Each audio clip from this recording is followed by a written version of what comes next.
Welcome to the Livfiit Listens podcast, a safe space of growth, personal development, and overall wellness with your host, Olivia Catania.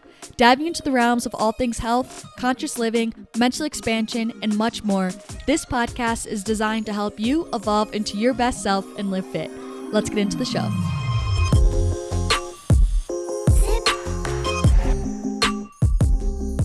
What's up, you guys? Welcome back to another episode. Welcome to the Livfiit Listens podcast. Thank you for being here this week and tuning in. Welcome to episode 67. I had a slight little vanish last week because the day before my normal uploading day was obviously Easter Sunday. And I just was like, you know what? We're not going to stress about it because I had such like a family-filled weekend. My sister came into town, so all my siblings were here except for one. And I just like, you know what? We're not going to stress about it. And we're going to spend time with family. We're going to enjoy this holiday, this weekend of faith is really what it was for me, just because we all know I'm not like super religious, but it just was kind of a weekend to just sink into your faith, no matter what that means to you and whatever you practice or whatever. So I just like, you know what, we're not going to deal with it. We're not going to stress about it. And I just was super present with my family, and we actually had a really fun weekend, and specifically a really fun Easter Sunday. Like, we laughed so freaking hard. We played so many games, and just was like a time of just organic quality time with family, which was super amazing and just something to really cherish. So it was super awesome. And literally at the end of the day, my phone was still like 93% or something crazy because I just hadn't touched it all day because we were just with family and loved ones like all day long. And it was like, I just loved it. So I hope everyone also had a really good, lovely holiday weekend, whether you celebrate or not. It was just very lovely for us. And then this past weekend was also really fun, this current weekend, I guess you should say, because we had such a fun like social weekend with friends, which brings me into my gratitude for this episode. I just am really thankful for just the social time that we had with our friends and loved ones this weekend. One of our friends recently actually got a house, moved into a house, so we had a fun like little housewarming party for them, like a dinner party. We made dinner together that was so good, and it just was a very like wholesome weekend, and being able to connect with loved ones and just friends. It was very social time. So that's what I'm thankful for this episode. And we just had a lovely weekend so far. So getting into this episode, I want to speak about, I guess we're going to be speaking about in the realm of communication, I should say. And I want to specifically speak about the difference between reacting and responding. And this was something that I've had this note jotted down because I have like a notes, a sheet in my notes app with all like different ideas for podcasts and stuff like that, and for YouTube videos. And I've had this written down there for a while, but it wasn't until recently where I like lived this example, like this concept in real life recently, that made me really want to be like, okay, I really want to bring this into a podcast episode. And it's no secret that communication is truly, it's everything. It's the backbone of everything. And I feel like since I've spent so much time alone, and I do spend so much time alone, but specifically more so in past years, I felt like I got a good grasp on communication with myself, I guess, if you will, like more so one-sided communication, in the sense that if I had an interaction with strangers or I went through a frustrating situation, it usually was kind of just like me on the other side, where I could talk myself through things, I can rationalize with myself. And so I feel like I got a good grasp on being able to talk myself down from a ledge, for lack of a better term, or learning how to talk myself through triggers and things like that with myself. Because I personally found, well, not everyone's going to agree with this, but I think since I had so much practice simply with the communication with myself, of that one-sided communication, I developed a really good grasp on being able how to work through my own triggers with myself. But it was kind of a very different ball game when it came to doing that with other people. And I think since me being in a relationship for the past like 6 months or so, it's been putting me through practice of learning how to work through triggers and things like that in frustrating situations now with someone else in the equation, in the conversation. So it just has added a different dynamic, and it's been forcing me to work on communication in this facet, which I've been really thankful for. And so I just have been overall learning more so about communication overall, and learning how to harness my triggers and rationalize with more than one person in the conversation, rather than just between me, myself, and I. So my intention with this episode is hopefully to help kind of change the way you guys may approach communication, / give you guys a different perspective shift, / increase your awareness when it comes to how you're communicating, so that you can have more successful communication, and therefore more successful connections and relationships and all that sort of stuff. Because it really is no secret that communication is everything, like I said. And I think that if you really can maximize and improve and just communicate to the best of your ability, that's when you're going to really have flourishing, prosperous connections and relationships, whether it's in the workplace, whether platonically or whether romantically. It really is everything. And I think we all know this pretty famous quote. If you don't know it, now you're going to know it. It says, you can't control everything that happens in your life, but you can control how you respond to things.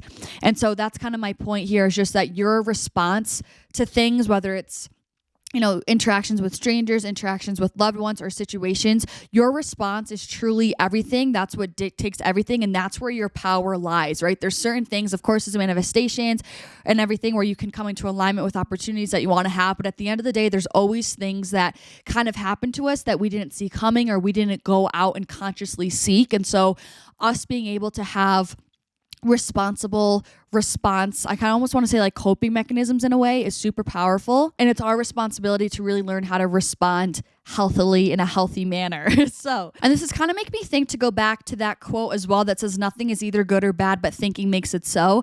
I say it all the time, kind of reiterating this whole quote that I said previously. Like, not only sometimes we can't control, right, everything and anything that's happening in our life, but our like thoughts surrounding the situation, or how we react, how we respond to things, that's what gives life, whether it being good or bad, to these certain situations. So being able to truly like harness your response is what's going to create your reality, and can make it could take the situation two completely opposite ways. So what I really want to bring home with this episode is that there's a super huge big difference between reacting and responding. And like I said, I had this jotted down in my notes app for quite a bit. And what I had written down was that reacting is unconscious past coming through, whereas responding is mindful consciousness. And that's a thing, right? Because I feel like we oftentimes use these words so interchangeably, right? Like the way you react, the way you respond to things, we use those words interchangeably, but there really is such a big difference if you actually even take the time. And I feel like it's not even that deep. Like if you just take the time to look at the definition of each word, it kind of makes sense. And especially even the sound of it, reaction seems like something that's completely kind of almost instinctual, that's almost automatic, right? When I say it, I want to snap. Like, it's just kind of like something happens and you quickly react, right? It seems almost like a reflex is another good word. So that's kind of where I'm trying to say that reaction is simply just unconscious past programmings coming through. And I think that, back to that quote where nothing's either good or bad, thinking makes it so. Usually when a situation happens to us, right, that may be out of our control, most oftentimes is out of our control, it really is a neutral situation, but the thoughts that come up immediately are what makes us categorize that situation as either a good or bad thing. What makes us categorize either good or bad? It's our past situations, our past experiences, our past belief systems, our past trauma that then makes us project onto this situation that says, oh, in the past this hurt me, so I'm projecting that past situation onto this present situation, and now I'm going to categorize this as something bad because in the past a similar situation made me feel bad, so that must imply that this present situation means it's a bad thing, which isn't always true. And so I think if you actually take a step back, zoom out your perspective and think about it with a little bit higher awareness, you can think back to a lot of conversations where you were simply just reacting out of past programmings as opposed to looking at the present situation at hand. So a lot of times when there's miscommunication with couples or with friends or in the workplace, a lot of times someone says something that kind of almost struck a nerve in you or essentially triggered you, right? And so that causes a reaction in you to just simply react a certain way out of that past trigger. So when you are reacting, that's when you're letting past triggers lead the conversation. That's when you're letting past situations and past trauma lead the conversation. That's when you're letting your ego, essentially, right? You're the thing that's trying to protect you, the thing that takes things personally, right? The things that the ego always has this kind of sense of defense shield, this defense mechanism.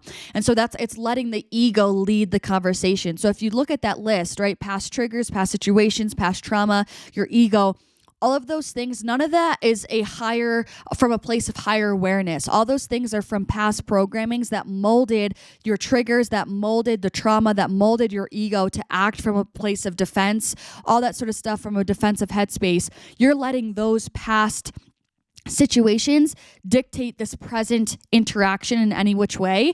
And so that's what usually is going to lead. It's kind of like, how do I want to say this? It's kind of what's going to then be creating your present is then ending up being a byproduct of your past because you're acting from a past headspace / from past belief systems. So I feel like Joe Dispenza says this all the time, that like your present doesn't need to be a reflection of your past. It can kind of be a reflection of your future, if you will. But when we are constantly acting from those past programmings, from that safe space of what's familiar, right, of those just almost trauma bonding that happens in your brain, we just end up getting more of that because that's the place that we're acting from, right? So it's like if you want different, you need to move different. But if you want the same, you need to be moving the same. And if you're moving the same, that means moving in the same way that you did in the past. And so that's kind of what reaction means to me and kind of my own reflection of this whole situation. It's like when you're constantly just reacting to things that someone says to you that kind of made you feel triggered, you're just purely acting from a past space that's just causing you to live more of the situations that you lived in your past. So the difference between that and responding is letting the present moment lead the conversation. Responding is letting awareness and consciousness lead the conversation. Responding is letting compassion and understanding and ultimately collaboration lead the conversation, which if you look at all of those concepts, that to me is just the perfect recipe for mature, enlightened, expansive, conscious conversation, whether it being platonically, romantically, or in the workplace. And so usually reacting looks like someone said something that rubbed you the wrong way, and without you even taking a second to take a breath, to have more awareness, you just immediately, like I said, it's kind of an impulsive, instinctual, reactive way of communication. And so it's kind of like the first feeling that comes to you, you speak something that's in alignment with that feeling instead of taking a moment to say, okay, why am I feeling this way, XYZ? It's you identifying with your emotions, and it's mostly you taking something that someone said personally, or you're making an assumption about what they said. And to me, that's not having higher consciousness when it comes to communication, right? That's you communicating from your ego, and it's a very low vibrational way of communicating. And I think kind of the harsh truth, if you look back on maybe some troubled conversations that you guys have had within the past few weeks, I guarantee you can kind of connect the dots of saying, oh wow, I guess I was simply just reacting in that conversation, or my friend was just reacting from something that I said, they didn't ask for clarity, or my partner was just reacting from something that I said rather than actually responding mindfully to what I had to say and having an actual conversation about it. So reacting is kind of almost just purely having a reflection of those past programmings and of your egoic mindset, where I feel like responding creates room for growth, for understanding, for compatibility. It's responding has more curiosity to it, where you're able to kind of find that clarity within one another of what that communication is trying to actually convey. So then you can have a more mature conversation. I honestly have the perfect example of this too, which I'm high-key going to be throwing myself under the bus, but like we can all deserve to be humbled sometimes. And I just want to be clear that like, I think it's a perfect example to show that like I'm not perfect, and I don't want you guys to ever think that I'm perfect. And I just want you guys to know that all of my podcast topics are things that I'm also personally working through, or things that I had worked through in the past. So it's all things that are very real and close to me. And that's why I'm pretty passionate about every single podcast topic, because it's something I'm also going through or have went through as well. So this happened like literally last week. And like I said, my sister was in town because of Easter. And as sisters do, we got into a little bit of a scuffle, just in the sense of like, there was a little bit of a miscommunication that happened with a conversation that we had, where we both kind of felt rubbed the wrong way of what each other's intentions were with things that were said within the conversation. And so I was kind of venting to my boyfriend about it, and he was just kind of trying to play devil's advocate to help me understand why maybe she felt the way that she did, or why she took the conversation, why she interpreted the conversation in that way. So he was just trying to kind of rationalize on her end and try to give me just a different perspective of why she might have taken the conversation in that way that she had did. And so for me, I ended up taking that very personally, and it triggered me because it made me question my own intention, I guess, if you will. Such that it made me feel like there was an attack on what my intention was, I guess, if you will, in our communication. And it just made me get very defensive. So I was very acting much so from my ego, because I was taking things personally. I felt like it was a personal attack. So I was trying to get defensive on what my intentions were within the conversation. And so I essentially I ended up projecting the frustration that I had with my sister onto my boyfriend, and projected that frustration within that conversation and projected that onto my boyfriend and I's conversation. So I was very much so reacting in that conversation with my boyfriend, and it led to a very unconscious, unelevated conversation, and it made me get irritable. I got very kind of short-tempered, and I got very frustrated now within my conversation with my boyfriend, when again it wasn't even him and I's problem. It was something between my sister and I. So I was very much so reacting with that method of communication with my boyfriend, which led to more miscommunication, which led to just not making any ground. Because I was really letting my triggers and my ego lead the conversation. I was letting past situations lead the conversation. And so we ended up getting into a scuff. Like my boyfriend and I, then we kind of got short with each other and XYZ. And then after that, we both were like, well, shit, like that was so unnecessary, et cetera, et cetera. And, that was a big thing for me to take responsibility of, and so did he too. It's not like he was like, this was all your fault. But for me, and just my taking a second to have awareness, like I completely was just purely identifying with those emotions of feeling insecure with the way that I communicated with my sister. And so it made me kind of take on those emotions, and I truly just identified with that. I didn't take a second to take a breath, to take a bird's eye view of not taking things personally and saying, okay, my boyfriend isn't personally attacking me and my intention. He's just trying to look at it from an actual situation, point of view, and looking at everyone's different rationale to kind of look at this from a more place of understanding. And so realizing that really made us both understand where the poor communication happened within that between my boyfriend and I. And so I think if I had taken a second to respond, right, rather than react, so instead of just completely identifying with my triggers and acting from that point of view of acting from that insecurity, and then having my words and body language and energy reflect that, like it would have been a whole different conversation if I took a second and took a breath and I was like, okay, yeah, I do understand how she could have taken it that way. I just kind of felt frustrated because I know that I didn't mean it in that way. And if she had given me a chance to, reiterate it, or if she had asked a different question, or if she was able to actually understand my intention as a human and know that I wouldn't mean it like that, or if she didn't take something personally, I think just having that open conversation instead of me just purely identifying of being like, oh, this is an attack on my character. If I didn't take it that way, we would have had such a healthier conversation. So that was a perfect example of when I could have taken a breath and made the conscious choice to respond.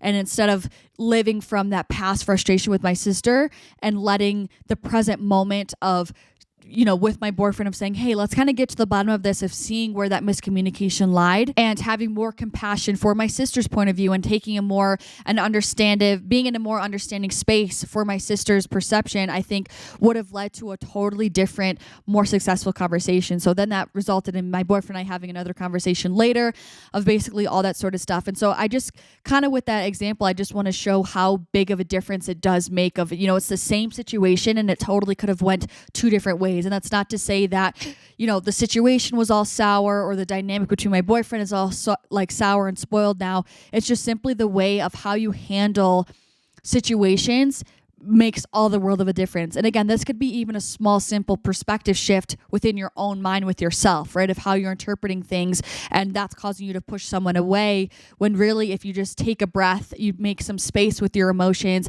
and you start to look at situations more so from a bird's eye view rather than from that worm's eye view, where you're just kind of identifying and taking things personally and just being consumed so much with that current situation that you can't see from any other perspective. Like that's kind of where it gets to be a slippery slope, and it's hard to, come to a state of compromising and understanding and compassion with the people around you when you're acting from that space. So I think this leads perfectly into some tips that I have to help you guys respond in conversations as opposed to just like simply reacting.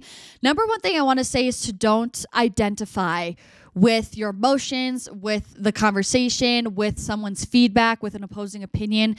It's not something that needs to be taken personally. And I think if you really were to look at all of a lot of an underlying theme with communication that goes south, usually almost always it's because someone is taking something personally. And it's so true. And I think looking at confrontation, if you will, or mixed opinions, or just the need to actually understand people's point of views. When you actually look at situations and interactions with people objectively from a situational standpoint, instead of something that's me versus them, it's us versus situation, it diffuses a situation tenfold. freaking fold so much. Like I think so often so many people take things as like a character attack, or that they did something wrong, or that they're in the wrong, and that's where people get defensive, and that's where they need to react in the conversation, because it's almost like a survival thing, a surviving mechanism, which makes so much sense. So if you could do what you can to not identify and not take things personally, and try to look at the situation, the interaction from an objective standpoint, take away the emotion out of it, take away that, taking things personally, all that sort of stuff. I think that's where you're going to be able to communicate the most effectively. So number one, don't take things personally / don't identify with the situation. Two, I want to say is to pause, to take a breath, and to kind of increase your awareness. Again, when we're so quick to jump the gun, or we're so quick to assume what someone meant or what they said, XYZ, that's when it kind of fuels the fire, and I think can also lead to some sour communication. So I think taking a breath, pausing, taking a second to say, let's look at it from their point of view. Let's take a look at the different ways they could have meant this. Am I making an assumption by interpreting it this way? Is there an opportunity? Is there space for me to ask them to clarify? Is there a space for you to say, I'm taking it this way. This just made me feel this way. Was that your intention for how you communicated it? That sort of thing also creates so much opportunity, to clarify at the end, essentially to kind of get rid of any ambiguity that often leads to miscommunication and assumption, and then have people's feelings be hurt when that wasn't the intended intention. So I think that's another thing that makes a really big difference, is to take a breath, have some more patience, and don't make assumptions. And I think number three, kind of similar, is just to focus on the present interaction, the present circumstance. Like I said with reacting, how it's a lot of kind of past programming that's coming through, or just a reflection of past trauma or past situations. Like all of that's doing is just making you relive the past, when a similar situation doesn't imply that you need to relive the past. But if you're responding in the same way that you did in the past, that's most likely going to recreate a past situation again. So I think taking a second, and also again, kind of not assuming or not allowing the past to recreate itself, is really huge, and giving the present, I kind of want to say, a benefit of the doubt, or like almost letting the present speak, for lack of a better term, instead of just assuming that it's like this past repeating itself or history repeating itself. So I think if you can look at the present situation unbiasedly for what it is, again, very unbiasedly, I think that's what's going to yield the most effective and healthy communication, because you're actually seeing it for what it is, and you're not kind of being lost in falsities or biases or just kind of fabricated realities that you're making up in your head because you're assuming it's something similar to the past, which then kind of leads you in an untruthful, you don't have the appropriate, I guess, perception of the situation. So then it's going to be hard to handle it appropriately. So I think really doing your best to become aware when past, beliefs are creeping up, and try and have you act from past beliefs. Do what you can to kind of clear those, and look at the present situation from a very tactical, objectified place, I think will allow you to see the situation from much clearer eyes and from a much clearer lens, which will yield healthier communication, will help both of you, or help the situation come to a clear resolution. I think that's everything I have.